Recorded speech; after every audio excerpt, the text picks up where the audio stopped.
Alright guys, what's going on? Today we're talking about the 7 tips for construction companies to boost their SEO, and this is episode 3 of Business with Jay. So let's dive right in. So the first tip that we're going to talk about is local citations. And what exactly are these and why are they important? Well, they're important because they tell Google exactly where your business is, where it's located, so by city, and it also tells it that it's there in multiple areas. So these could be, for example, directories like Yelp, Yellow Pages, Hot Frog, and Super Pages, for example, in the US. And it just tells search engines, for example, like Google, that hey, this guy's or gal, his business is listed in many different places on the net, and that it has the same information. So why is it important to have the same information?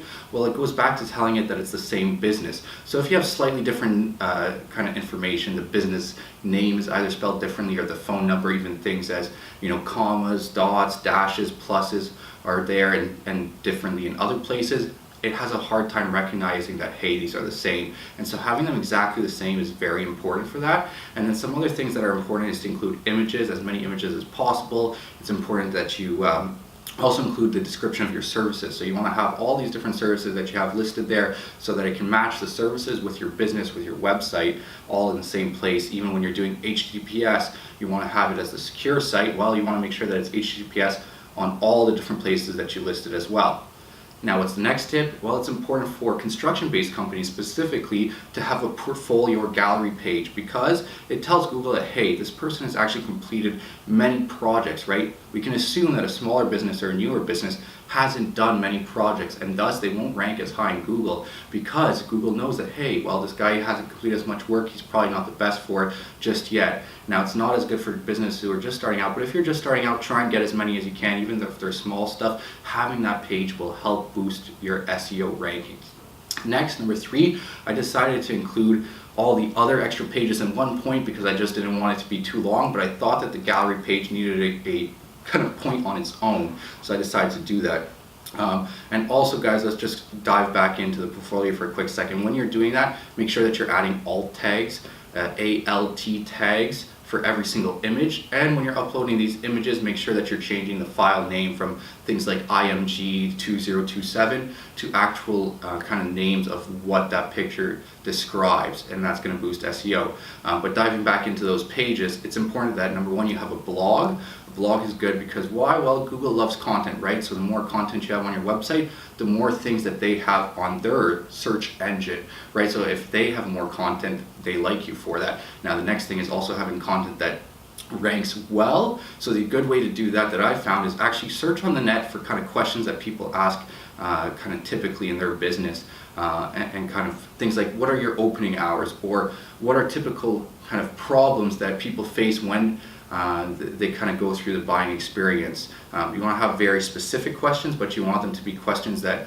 kind of nobody's answered before. So I'll actually take the questions that I found once I list them out, I'll search them in Google, and if there's not a lot of competition, I'll use those specific ones, and then I'll put that topic as the subject line. And also, when you're kind of writing a blog, make sure that you're being descriptive, you're including keywords in the blog from that subject line, and including things like images, including headers and properly spaced out headers. We'll talk more about headers a little bit later, but those are some of the cool things that you need to know when you're writing out a blog. And let's go on to the next one. Actually, we'll do privacy policy in terms of use. So privacy policy in terms of use actually tells Google that you're legitimate, because most big businesses, if you look on the net, they actually all have privacy policies in terms of use pages. So it just says, hey, this guy's legitimate and they thought about that kind of stuff.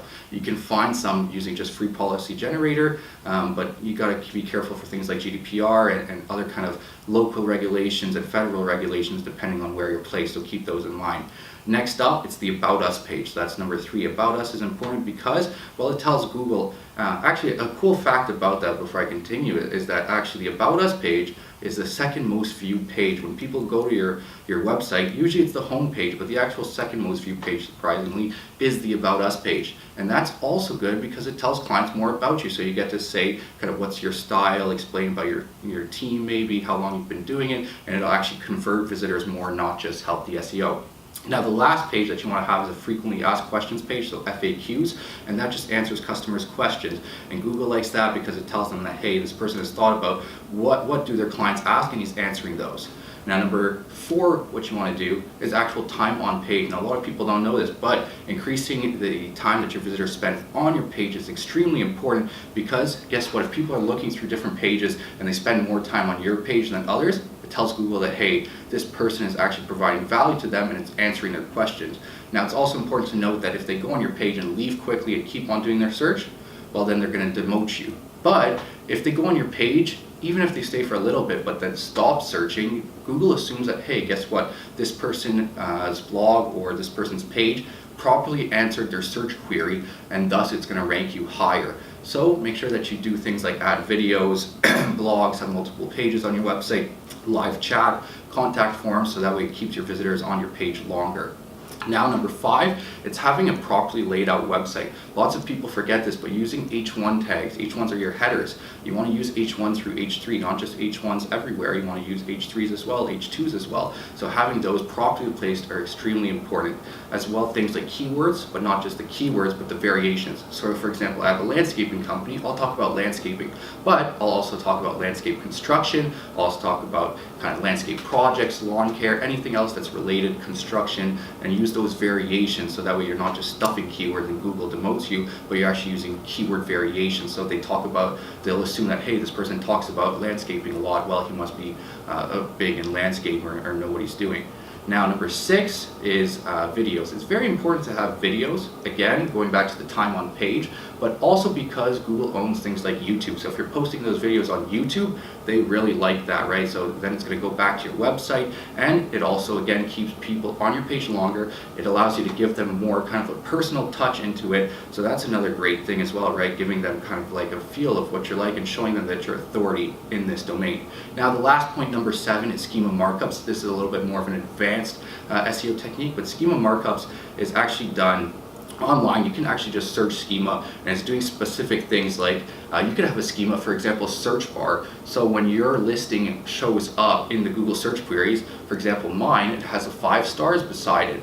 You'll see places like Facebook, they have 5 stars, and it's going to show them that, hey, this person is rated well, but not many businesses do it. So that's why it's a very advanced tool. There's tools like JSON LD, or even if you're using if you're using WordPress, you can actually download plugins for this that will allow you to do that. So make sure you look into schema markups, and if you guys have questions, don't feel kind of shy. You guys can just message me, put something in the comments, and we'll be happy to talk more about it. Take care, guys. That's all for today, and I hope you enjoyed it. Bye.